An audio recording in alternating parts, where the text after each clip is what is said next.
Rajagopal sir, ശബരിമലയിൽ നിന്ന് പുറത്തു വരുന്ന വാർത്തകൾ ചിലതൊക്കെ കേട്ടാൽ നമ്മൾ തന്നെ ഇങ്ങനെ മൂക്കത്ത് വിരൽ വെച്ച് പോകും. കാരണം ഒരു ഉണ്ണികൃഷ്ണൻ പോറ്റി വരുന്നു, ബാക്കിയുള്ള സ്വർണം കൊണ്ട് പെൺകുട്ടിയുടെ കല്യാണം നടത്താമെന്ന് ഒരു ഇമെയിൽ അയക്കുന്നു. അതിന് സ്വർണം ആവശ്യമാണ്, തിരികെ കൊണ്ടുപോകണമെന്ന് പറയുന്നു. തുടർന്ന് പോറ്റി പലതരത്തിലുള്ള ന്യായീകരണങ്ങളും ഇതിൽ പറയുകയാണ്. ശരിക്കും പറഞ്ഞാൽ ശബരിമല സ്വർണ്ണപ്പാളി വിവാദത്തിൽ ഉണ്ണികൃഷ്ണൻ പോറ്റിക്ക് നേരെ വരുന്ന എല്ലാ അമ്പുകളെയും പോറ്റി ന്യായീകരിച്ച് മെഴുകുകയാണ് എന്ന് പച്ച മലയാളത്തിൽ നമുക്ക് പറയാം. കേൾക്കുമ്പോൾ നമുക്ക് തന്നെ മനസ്സിലാകും ഒരു ലോജിക്കും ഇല്ലാത്ത കാര്യങ്ങളാണ് പോറ്റി പറയുന്നത്. എന്റെ ഒരു ചോദ്യം എന്ന് പറയുന്നത്, ഈ ശബരിമലയിൽ എപ്പോൾ മുതലാണ് ഈ പോറ്റിമാർക്കൊക്കെ ഇത്തരത്തിലൊരു അവകാശവും ആധിപത്യവും ഇത്തരത്തിൽ ചെയ്യാനുള്ള ഒരു റൈറ്റ്സ് ഒക്കെ ലഭിച്ചു തുടങ്ങിയത്? ശബരിമലയിൽ ഉണ്ണികൃഷ്ണൻ പോറ്റി നടത്തിയ ഇത്തരം കാര്യങ്ങളെ അദ്ദേഹം കോടതിക്ക് മുൻപാകെയും പറയാൻ പോകുന്ന ഇത്തരം ന്യായങ്ങളെയൊക്കെ നമുക്ക് എങ്ങനെ വിലയിരുത്താൻ സാധിക്കും? അതാണ് ഇത് ഈ അയ്യപ്പന്റെ മുതൽ എന്ന് പറയുന്നത് സത്യസന്ധമാണ്. അത് ലോകത്തെ ഏറ്റവും സത്യസന്ധമായ ഒരു മുതലാണ്. അത് അങ്ങനെ ആർക്കും എടുത്തുകൊണ്ട് പോകാൻ ഒക്കത്തില്ല. അതിന്റെ സൂചനയാണ് പോറ്റി ഇതുവരെ ഉണ്ണികൃഷ്ണൻ പോറ്റി ഇതുവരെയൊക്കെ മെഴുകി ന്യായീകരിച്ചും ഒക്കെ നിന്നിരുന്നു. പക്ഷെ അദ്ദേഹത്തിന്റെ ഇതിൽ നിന്ന് ഫോണിൽ നിന്ന് പോയ ആ ഒരു സന്ദേശം, ആ മെയിലാണല്ലോ ഇപ്പം അദ്ദേഹത്തിന് തന്നെ കുരുക്കായിരിക്കുന്നത്. അല്ലേ? പോറ്റിയെ കുരുക്കിയിരിക്കുന്ന ആ മെയിലാണ്. ആ മെയിലിനകത്തിൽ അന്നത്തെ ദേവസ്വം ബോർഡ് പ്രസിഡന്റിനോട് പറയുന്നു, എന്റെ കയ്യില് ഈ സ്വർണ്ണപ്പാളി പൊതിഞ്ഞ ശേഷം, അതായത് 50 കിലോ അടുപ്പിച്ച് വരുന്ന സ്വർണ്ണപ്പാളി പൊതിഞ്ഞ ശേഷം ഞാൻ സമർപ്പിച്ചെന്നാണ് പറയുന്നത് കേട്ടോ. ഇവിടുന്ന് കൊണ്ടുപോയത് ചെമ്പാണ്. ഞാൻ അങ്ങനെ 50 കിലോയോളം സമർപ്പിച്ച ശേഷം എന്റെ കയ്യിൽ കുറച്ച് സ്വർണം ബാക്കിയിരിപ്പുണ്ട്, എന്നിട്ടും കുറച്ച് സ്വർണം ബാക്കിയിരിക്കുന്നു. അപ്പൊ ഈ സ്വർണം കൊണ്ട് ഞാനൊരു പെൺകുട്ടിയുടെ വിവാഹം നടത്തിക്കോട്ടെ എന്ന് ചോദിച്ചുകൊണ്ട് ഒരു മെയിൽ അയച്ചു. ആ മെയിലാണ് ബഹുമാനപ്പെട്ട ഹൈക്കോടതിയുടെ ദേവസ്വം ബെഞ്ചിന്റെ കണ്ണിൽ വന്നത്. അല്ലേ? അവർക്കത് മനസ്സിലായി. അവരത് കൃത്യമായിട്ട് ചോദിച്ചിരിക്കുന്നു. അപ്പോൾ സ്വർണ്ണമുണ്ട് കയ്യില്. അപ്പൊ പോറ്റിയുടെ കയ്യിൽ സ്വർണ്ണമുണ്ട്. ഇതിന് മാത്രം സ്വർണം എവിടുന്ന പോറ്റിയുടെ കയ്യില്? അതാണ് പിടി വീണിരിക്കുന്നത്. അന്നത്തെ ദേവസ്വം ബോർഡ് സമാധാനം പറയേണ്ടിയും വരുന്നത്. അദ്ദേഹം കൈയെഴുകയാണ്. അദ്ദേഹം പറഞ്ഞത് ഞാനൊന്നും അറിഞ്ഞിട്ടില്ല, ഞങ്ങൾക്ക് ആർക്കും ഇതിനെ കുറിച്ച് ഒരു ധാരണയുമില്ല. കുറച്ച് ഉദ്യോഗസ്ഥന്മാരാണ് അവിടെ, തിരുവാഭരണം കമ്മീഷണർ, അഡ്മിനിസ്ട്രേറ്റീവ് ഓഫീസർ എന്നൊക്കെ പറഞ്ഞ ഉദ്യോഗസ്ഥന്മാരുണ്ട്. അവരെല്ലാം കൂടെ ആണ് ചെയ്തെന്നാണ് പറയുന്നത്. പക്ഷെ അവരും കൈയെഴുകി. ഇപ്പൊ അവിടുത്തെ എയോ അടക്കമുള്ള ഉദ്യോഗസ്ഥന്മാർ പറയുന്നത് എന്താണ്? ഞങ്ങൾക്ക് ഇത് അങ്ങനെ കുറിച്ചൊരു ചെയ്യാനുള്ള അധികാരമൊന്നുമില്ല. ഞങ്ങൾക്കുള്ള ആകെ അധികാരം ദേവസ്വം ബോർഡ്, തിരുവിതാംകൂർ ദേവസ്വം ബോർഡ് അതിന്റെ പ്രസിഡന്റിന്റെ അധ്യക്ഷതയിൽ മെമ്പർമാരും കൂടെ ചേർന്നെടുക്കുന്ന തീരുമാനങ്ങൾ, ആ തീരുമാനങ്ങൾ സർക്കുലറായിട്ട് വരും. അവർ ഒപ്പിട്ട് വരുന്ന സർക്കുലറുകളാണ്. അത് നടപ്പാക്കുന്ന അധികാരം മാത്രമേ ഞങ്ങൾക്കുള്ളൂ എന്ന് പറഞ്ഞ് അവരും കൈയടി. ഇപ്പൊ ദേവസ്വം ബോർഡ് പ്രസിഡന്റുമാർ തമ്മിൽ ഇപ്പൊ തർക്കമാണ്. 2019 ഉണ്ടായിരുന്ന ദേവസ്വം ബോർഡിന്റെ ഒരു പ്രസിഡന്റ് ആയിരുന്ന എ പത്മകുമാർ, CPM-ന്റെ പത്തനംതിട്ട ജില്ലയിലെ പ്രമുഖനായ നേതാവായ എ പത്മകുമാറും അതോടൊപ്പം തന്നെ പിന്നീട് വന്ന ശ്രീ N വാസു, അദ്ദേഹം കൊല്ലം ജില്ലക്കാരനാണ്. ഇവർ തമ്മിൽ തർക്കമാണ്. ഇവരൊക്കെ മെയിൽ കണ്ടിട്ടുണ്ട്, അല്ലെങ്കിൽ ദേവസ്വം ബോർഡിന്റെ ഉത്തരവ് കണ്ടിട്ടുണ്ട്. ഇവർക്കെല്ലാം അറിയാം ശബരിമലയിൽ നിന്ന് കൊണ്ടുപോയ സ്വർണ്ണപ്പാളി തന്നെയായിരുന്നു എന്നുള്ള കാര്യത്തിൽ ഇവർക്കെല്ലാം ഒരു സംശയവുമില്ല. പിന്നെ ഇതെങ്ങനെയാണ് ചെമ്പായി പോയത്? അതാണ് ഇപ്പൊ പ്രശ്നം വരുന്നത്. അപ്പൊ അതിനെങ്ങനെയാണ് ഈ പോറ്റിമാരവിടെ കയറി വരുന്നത്? ശബരിമലയിലെ സത്യസന്ധമായിട്ട് സേവനം ചെയ്യുന്ന ബ്രാഹ്മണന്മാരുണ്ട്. അവരവരുടെ ജോലി ചെയ്ത് പോകുന്നതാണ്.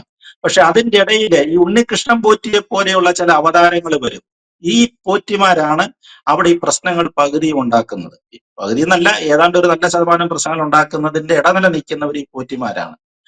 അതിന്റെ ഒരു കാരണം എന്ന് പറഞ്ഞു കഴിഞ്ഞാല്, ഇപ്പോഴാണല്ലോ ഇത് സ്വർണം വരുന്നത്. ഇതിനു മുമ്പ് തന്നെ ഇത്തരം പരിപാടികൾ ഉണ്ടായിരുന്നവർക്ക്. അത് അവിടുത്തെ ഒരു സാഹചര്യമാണ്. ശബരിമലയിലെ ചില സാഹചര്യങ്ങളാണ് ഇത്തരം പോറ്റിമാരെ അവിടെ സൃഷ്ടിക്കുന്നത്. അതിന്റെ പ്രധാനപ്പെട്ട കാരണം എന്ന് പറഞ്ഞാല്, അയ്യപ്പന്റെ ഏറ്റവും പ്രധാനപ്പെട്ട വഴിപാടെന്ന് പറയുന്നത് നെയ്യഭിഷേകമാണ്. നെയ്യഭിഷേകമാണ്. അത് ചിലപ്പോൾ അത് മണിക്കൂറുകളോളം നിൽക്കും. നെയ്യഭിഷേകത്തിനൊക്കെ ആയിട്ട് തമിഴ്നാട്ടിൽ നിന്ന് അന്യ സംസ്ഥാനങ്ങളിൽ നിന്ന് ഇഷ്ടം പോലെ നെയ്യുമായിട്ട് ഭക്തര് വരും അവിടെ. നെയ്യഭിഷേക പ്രിയൻ എന്നാണല്ലോ അയ്യപ്പനെ വിശേഷിപ്പിക്കുന്നത് തന്നെ. ഈ നെയ്യഭിഷേകം നടക്കുന്ന സമയത്ത് ഈ ശ്രീകോവിലിനകത്ത് അയ്യപ്പന്റെ വിഗ്രഹത്തിലാണ് അഭിഷേകം നടക്കുന്നത്. ആ സമയത്ത് ഒരുപാട് കർമ്മികളുടെ, പ്രധാനപ്പെട്ട മേൽശാന്തി അടക്കമല്ലാതെ ബാക്കിയുള്ള ഒരുപാട് പരികർമ്മികളുടെ ആവശ്യം വരും. അതിന്റെ കാരണം എന്ന് പറയുന്നത്, നെയ്യ് അഭിഷേകം ചെയ്യുന്ന സമയത്ത് ശ്രീകോവിലിനകത്ത് വിളക്കുകളൊക്കെ കത്തിച്ചു വെച്ചിട്ടായിരിക്കും. അവിടെ മറ്റു ഇതില്ലല്ലോ, അവന് ഇടുങ്ങിയ ഒരു അതിന് പുറത്തേക്ക് മറ്റു വാതിലുകളുമില്ല, പുറത്തേക്കുള്ള ഒറ്റ വാതിൽ മാത്രമേ ഉള്ളൂ. അപ്പൊ അവിടെ എല്ലാം ധാരാളം വിളക്കുകൾ കത്തിച്ചു വെച്ചിട്ടുണ്ട്. കാരണം പുറത്ത് നിൽക്കുന്ന ആളുകൾക്ക് അയ്യപ്പനെ ദർശിക്കാൻ വേണ്ടിയിട്ട് അത് ചെയ്യുന്നുണ്ട്. അതിനോടൊപ്പമാണ് ഈ നെയ്യഭിഷേകം നടക്കുന്ന സമയത്ത് കുറെ സമയങ്ങൾ ഏതാണ്ട് അരമണിക്കൂർ 1 മണിക്കൂറൊക്കെ കഴിയുമ്പോഴത്തേക്ക് ചൂട് വരാൻ തുടങ്ങും. ഈ വിഗ്രഹത്തിൽ നിന്ന് നെയ്യ് ഉരുകും. നെയ്യ് ഉരുകിയിട്ട് ചൂട് വരും. അതിഭയങ്കരമായ ചൂടാണ്. ചില സമയത്ത് അവിടെ ശക്തമായ ചൂടാണെന്നാണ് അവിടെ നിൽക്കുന്ന തിരുമേനിമാരൊക്കെ നമ്മളോട് പറഞ്ഞിട്ടുള്ളത്. അപ്പൊ ആ സമയത്ത് ഇവർ ഈ റൊട്ടേഷൻ ക്രമത്തിലാണ് ഇത് നടത്തുന്നത്. അപ്പൊ ആദ്യം ഒരു ബാച്ച് അഭിഷേകം നടത്തും. അതിനുശേഷം അവർ മാറിക്കഴിഞ്ഞിട്ട് അടുത്ത ആളുകൾ കയറും.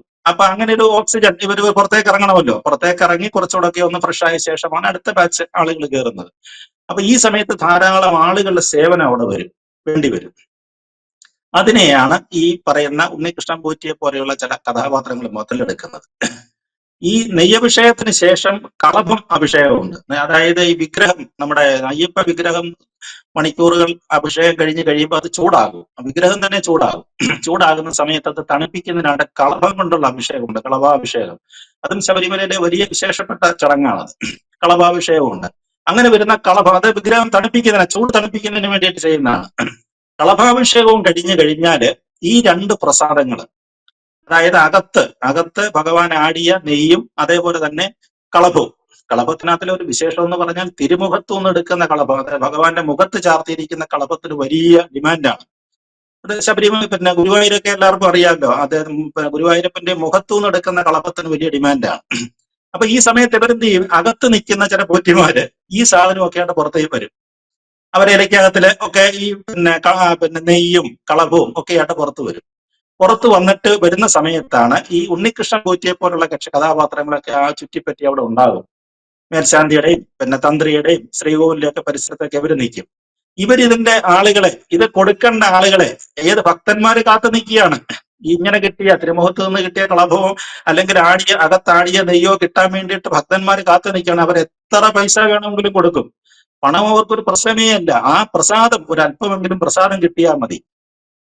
അങ്ങനെ നിൽക്കുന്ന ആളുകളെ ഈ പോറ്റിമാര് നേരത്തെ കണ്ടെത്തി വെച്ചിട്ട്, ഉണ്ണികൃഷ്ണൻ പോറ്റിയെ പോലെയുള്ള കഥാപാത്രങ്ങളുണ്ട്, എല്ലാവരെയും അല്ല ഞാൻ കുറ്റം പറയുന്നത്, കണ്ടെത്തി വെച്ചിട്ട് ഇവർക്ക് ഇത് മറിച്ചു കൊടുക്കും. ഇവർക്കത് കൊടുക്കും. ഞാൻ അതിന്റെ അകത്തുനിന്ന് കൊണ്ടെന്നാണ്, ഇലയ്ക്കകത്ത് കൊണ്ടെന്നാണെന്നൊക്കെ പറഞ്ഞു കൊടുക്കും. ഇത് ആരും അറിയുന്നില്ലല്ലോ. തന്ത്രിയൊന്നും മറ്റേ പ്രധാനപ്പെട്ട കാര്യങ്ങളൊന്നും അറിയുന്നില്ല. ഈ ഇടനില നിന്നുകൊണ്ടിട്ട് ഇവര് ചെയ്യുന്ന പണികളാണിത്. എന്നിട്ട് ഇവിടെ ഫോൺ നമ്പരും അഡ്രസ്സും ഒക്കെ മേടിക്കും. അപ്പൊ നോക്കുമ്പോൾ ഈ ഭക്തൻ നോക്കുമ്പോൾ ശരിയാണ്, സന്നിധാനത്തിന് അടുത്തുനിന്ന് അവർ വരികയാണ്, ഇലയ്ക്കകത്തില് ഈ നെയ്യും കളഭവും മറ്റു കാര്യങ്ങളും ഒക്കെ ഉണ്ട്. അപ്പൊ അവര് വിശ്വസിക്കും. അവര് പണം കൊടുക്കും, നല്ല പണം കൊടുത്തിട്ട് മേടിക്കും. അങ്ങനെയാണ് ഈ പോറ്റി പറയുന്ന ഈ ഉണ്ണികൃഷ്ണൻ പോറ്റിയെ പോലെയുള്ള ആളുകൾ അവിടെയൊക്കെ ബന്ധങ്ങൾ ഉണ്ടാക്കുന്നത്. പിന്നെ ഒന്നെന്ന് പറയുന്ന പഞ്ചാമൃതമാണ്. ശബരിമല പഞ്ചാമൃതം കഴിച്ചിട്ടുള്ള ആരുണ്ടെന്നുള്ളത് എനിക്കറിഞ്ഞുകൂടാ. അവിടെ നമ്മുടെ കേരളത്തിലെ ക്ഷേത്രങ്ങളിൽ കിട്ടാവുന്ന ഏറ്റവും നല്ല പഞ്ചാമൃതം ഉണ്ടാകുന്നത് ശബരിമലയിലാണ്. എന്റെ ഒരു അനുഭവം വെച്ച് ഞാൻ പറയുകയാണ്, ഞാനും കഴിച്ചിട്ടുണ്ടത്. പക്ഷെ അതെന്ന് പറഞ്ഞു കഴിഞ്ഞാൽ അന്ന് എന്റെ ഒരു ബന്ധുവിടെ ഡെപ്യൂട്ടി കമ്മീഷണർ ആയിരുന്ന കാലത്ത് കിട്ടിയ, അവർക്ക് ആ ഡെപ്യൂട്ടി കമ്മീഷണർക്ക് കൊടുത്ത ഒരു അര ഗ്ലാസ് പഞ്ചാമൃതത്തിലാണ് എനിക്കല്പം കഴിക്കാൻ പറ്റിയത്. പിന്നെ ഇന്ന് വരെ എനിക്ക് കിട്ടിയിട്ടില്ല. നമ്മളവിടെ പല സമയങ്ങളിൽ പോയിട്ടുണ്ടെങ്കിലും കിട്ടിയിട്ടില്ല. പക്ഷെ ഈ പഞ്ചാമൃതം ഒക്കെ പുറത്തു പോകുന്നുണ്ട്, നന്നായിട്ട് പുറത്തു പോകുന്നുണ്ട്. അത്തരത്തിലാണ് ഇവർ ബന്ധങ്ങളൊക്കെ ഉണ്ടാക്കുന്നത്. പിന്നീട് ഇവരുടെ മറ്റൊരു കച്ചവടം അവിടെ നടക്കുന്നതെന്ന് പറഞ്ഞാൽ അപ്പം അരവണയാണ്. അവിടെ ശബരിമലയിലെ അപ്പവും അരവണയൊക്കെ വാങ്ങിക്കണമെങ്കിൽ നമ്മൾ സാധാരണക്കാർക്ക് വലിയ സമയം എടുക്കും. ഭയങ്കര ക്യൂ ആണ് അവിടെ.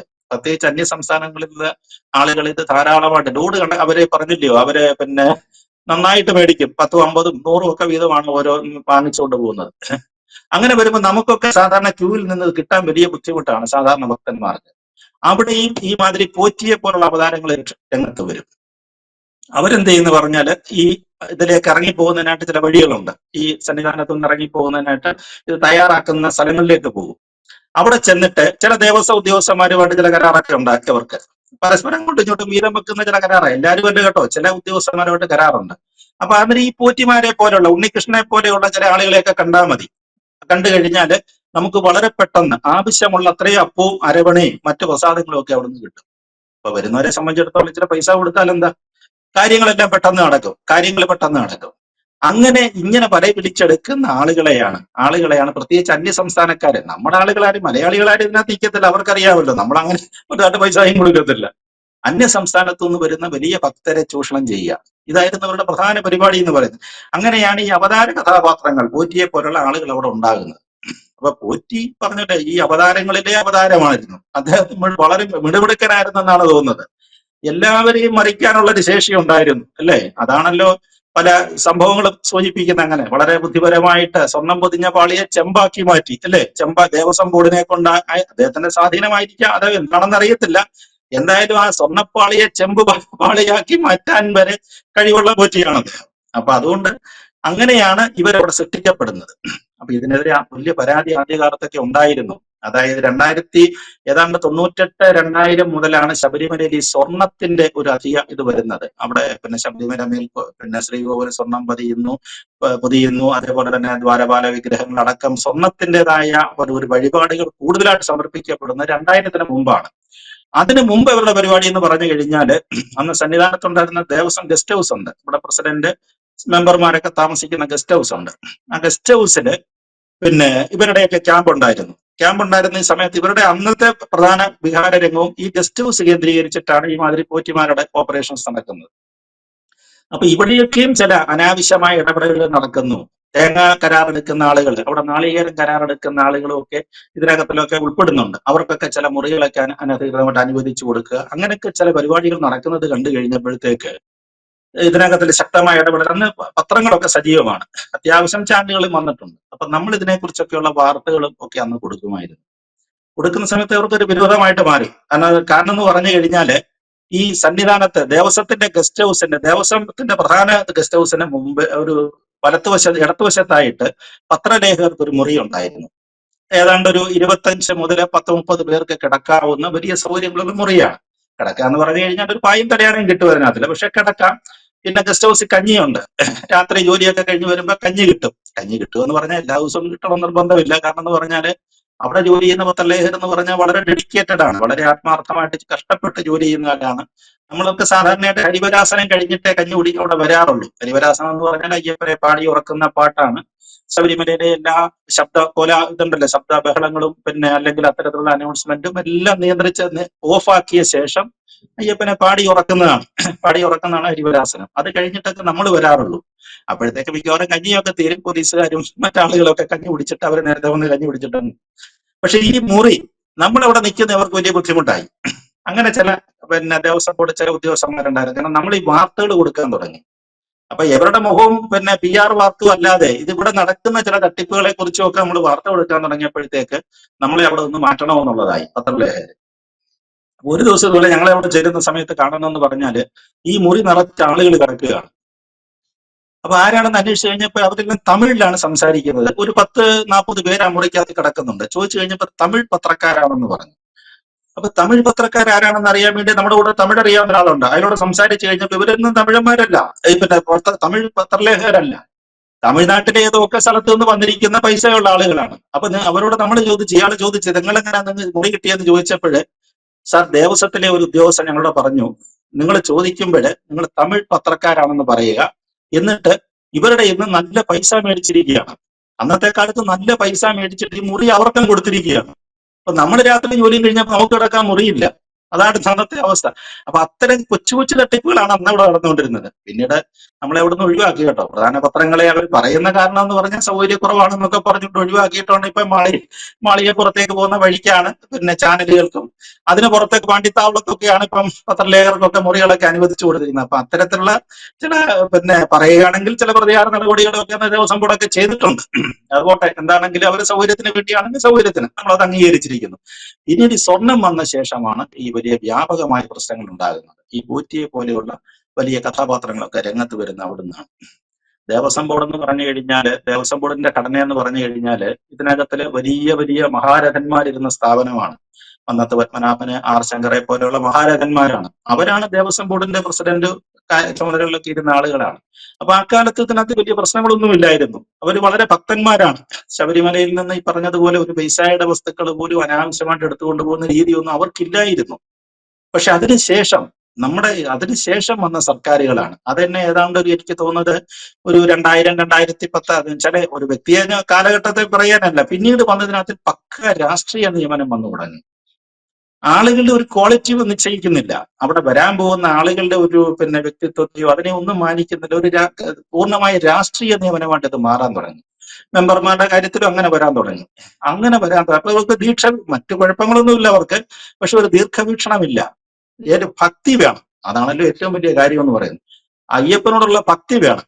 അത് തന്നെ നമ്മുടെ ഇടതുപക്ഷ സർക്കാരാണ് അത്തരം കാര്യങ്ങൾ ചില മോഡൽ കാണിച്ചു കൊടുത്തിട്ടുള്ളത്. അവര് പോലും സന്നിധാനത്ത് വന്നു കഴിഞ്ഞാല്, സന്നിധാനത്ത് വന്ന തൊഴുകയോ തീർത്ഥം മേടിച്ചു കഴിഞ്ഞാല് ഏതാണ്ട് വിസർജ്യ വസ്തുവിനെ പോലെ ദൂരേക്ക് കളയുന്നതൊക്കെയാണ് നമ്മൾ കാണുന്നത്. അപ്പൊ അതൊക്കെ കണ്ടുപഠിച്ചത് കൊണ്ടായിരിക്കാം അത്തരത്തിൽ വരുന്ന ഭരണസമിതിയുടെ ആളുകാരെ സംബന്ധിച്ചിടത്തോളം അവർക്ക് വലിയ ഭക്തിയൊന്നുമില്ല. ഇതൊരു വരുമാനം കിട്ടാനുള്ള ഒരു സാധനം എന്നൊക്കെയുള്ള ഒരു മട്ടിലാണ് അവരിതിനെ കണ്ടത്. അതൊക്കെയാണ് ഈ മാതിരി പോറ്റിമാര് മുതലെടുത്തത്. അവർക്കറിയാമായിരുന്നു ഇവരെയൊക്കെ എങ്ങനെ ചൂഷണം ചെയ്യണം, അല്ലെങ്കിൽ പറയത്തില്ല നാടൻ ഭാഷയെ പറഞ്ഞ് കുപ്പിയിൽ ഇറക്കണം എന്നുള്ളതിനെ കുറിച്ച് പോറ്റിക്ക് നല്ല കൃത്യമായ വിവരമുള്ള. അപ്പൊ ശബരിമലയിൽ നിന്ന് ഈ കാര്യങ്ങളൊക്കെ നന്നായിട്ട് പഠിച്ച ശേഷമാണ് പോറ്റി ഇതൊക്കെ ഓപ്പറേറ്റ് ചെയ്തിരിക്കുന്നത്. ഇപ്പൊ ദേവസ്വം ബോർഡിന്റെ പഴയ പ്രസിഡന്റ് പത്മകുമാർ എന്ന് പറഞ്ഞത് കേട്ടില്ലേ? ഒരു ദേവസ്വം ബോർഡ് പ്രസിഡന്റ് വിചാരിച്ചാല് അവിടെ ഒന്നും സ്വർണം അടിച്ചുകൊണ്ട് പോകാൻ ഒക്കത്തില്ല, അങ്ങനെയാണ് അദ്ദേഹം പറയുന്നത്. എന്നാ പിന്നെ ആര് വിചാരിച്ചാലും അടിച്ചുകൊണ്ട് പോകാൻ പറ്റുന്നത്? അത് അദ്ദേഹത്തിന് അറിയാം. എന്താണ് അദ്ദേഹം പറഞ്ഞതിന്റെ അർത്ഥമെന്ന് എനിക്ക് മനസ്സിലായില്ല. ഒരു ദേവസ്വം ബോർഡ് പ്രസിഡന്റ് വിചാരിച്ചാൽ തന്നെ കൊണ്ടുപോകാനൊക്കത്തില്ല, മറ്റാരും ഒക്കെ വിചാരിക്കണമെന്നാണ്. ഇപ്പൊ തിരുവാഭരണം കമ്മീഷൻ അടക്കമുള്ള താഴോട്ട് എല്ലാവരും കൂടെ വിചാരിച്ചിട്ടാണ് അതൊക്കെ അടിച്ചുകൊണ്ട് പോകുന്നത്. എന്തായാലും അതിന്റെ വ്യാഖ്യാനങ്ങളൊക്കെ വരട്ടെ. അതേപോലെ തന്നെ അന്ന് പിന്നീട് വന്ന നമ്മുടെ എൻ വാസു എന്ന് പറയുന്ന ദേവസ്വം കമ്മീഷണർമാരും ഈ ശബരിമല സ്ത്രീ വിഷയ സമയത്തൊക്കെ പ്രവേശന സമയത്തൊക്കെ ഡൽഹിയുമായിട്ട് കോടതി കേസുകളൊക്കെ നടത്തുന്നതിൽ കമ്മീഷണറായിട്ടൊക്കെ ഇരുന്ന ആളാണ് ശ്രീ എൻ വാസു എന്ന് പറയുന്നത്. അദ്ദേഹവും പറഞ്ഞ അദ്ദേഹത്തിനും അറിവുണ്ടായിരുന്നു. അദ്ദേഹത്തിനും മെയിൽ വന്നിരുന്നു, പോറ്റിയുടെ മെയിൽ വന്നിരുന്നു. അപ്പൊ പോറ്റി അതിനകത്ത് എഴുതിയിരുന്നത് പെർമിഷൻ ചോദിച്ചുകൊണ്ടല്ല എന്നുള്ളത് മാത്രമാണ് അതിനെ സാങ്കേതികത്വം കൊണ്ട് പറയുന്നത്. പെർമിഷൻ ചോദിച്ചില്ല, എന്റെ ഇരിക്കുന്ന ബാക്കി സ്വർണം കൊണ്ട് ഒരാൾക്ക് കല്യാണം നടത്തിക്കോട്ടെ എന്നുള്ളത്. അപ്പൊ അവരും അതിനെക്കുറിച്ച് കൂടുതൽ അന്വേഷിച്ചില്ല. പിന്നെ കോവിഡ് ആയതുകൊണ്ട് ഞങ്ങൾ ആരും ഒന്നും അറിഞ്ഞില്ലെന്നാണ് അവർ പറയുന്നത്. സത്യമായിരിക്കാം. അതേപോലെ തന്നെയാണ് പഴയ മന്ത്രി, ദേവസ്വം മന്ത്രി കടകംപള്ളി സുരേന്ദ്രൻ പങ്കെടുത്തിട്ടുണ്ടല്ലോ ഏറ്റുമാനൂരപ്പൻ കൊലക്കേസ്, സ്വർണ്ണ മോഷണ കേസ്. ഏറ്റുമാനൂരപ്പന്റെ വിഗ്രഹം അവിടുന്ന് അടിച്ചുകൊണ്ട് പോയ സമയത്ത് ഒരു കേസുണ്ടായിരുന്നു, വെള്ളത്തൂവൽ സ്റ്റീഫൻ. വലിയ മോഷണമായിരുന്നത്. വെള്ളത്തോൾ സ്റ്റീഫനെ അറസ്റ്റ് ചെയ്യുന്ന സമയത്ത് അവിടെ ഒരു കമ്പിപ്പാര ഉപയോഗിച്ചിട്ടാണ് അത് ശ്രീകോല് കുത്തി തുറക്കുകയൊക്കെ ചെയ്തത്.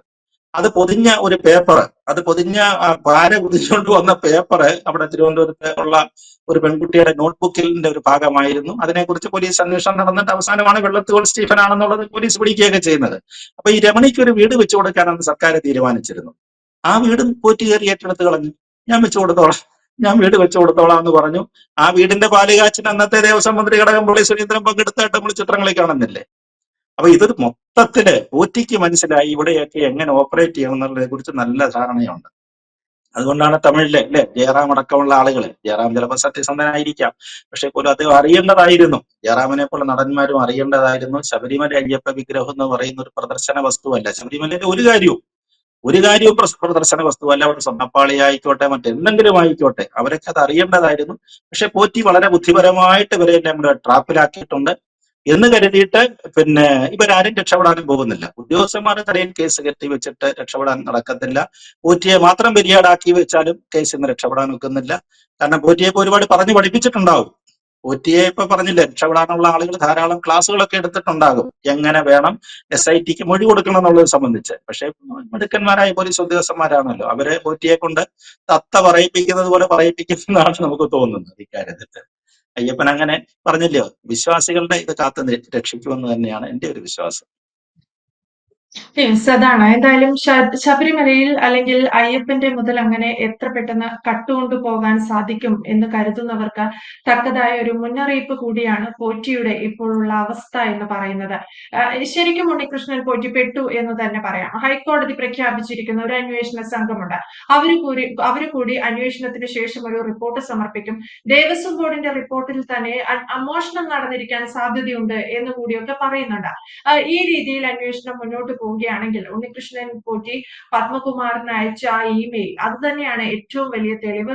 അത് അദ്ദേഹത്തിന് തിരിച്ചടിയാവുന്നുമുണ്ട്. ഇതിന്റെയൊക്കെ ഒരു പശ്ചാത്തലത്തിൽ അന്വേഷണം മുന്നോട്ട് പോകുമ്പോൾ ഉണ്ണികൃഷ്ണൻ പോറ്റിക്കെതിരായ തെളിവുകൾ കൂടുതൽ ശക്തമാകാനുള്ള ഒരു സാധ്യതയാണ് നിലവിലുള്ളത്. വ്യക്തമാണ്. Thank you Rajagopal sir.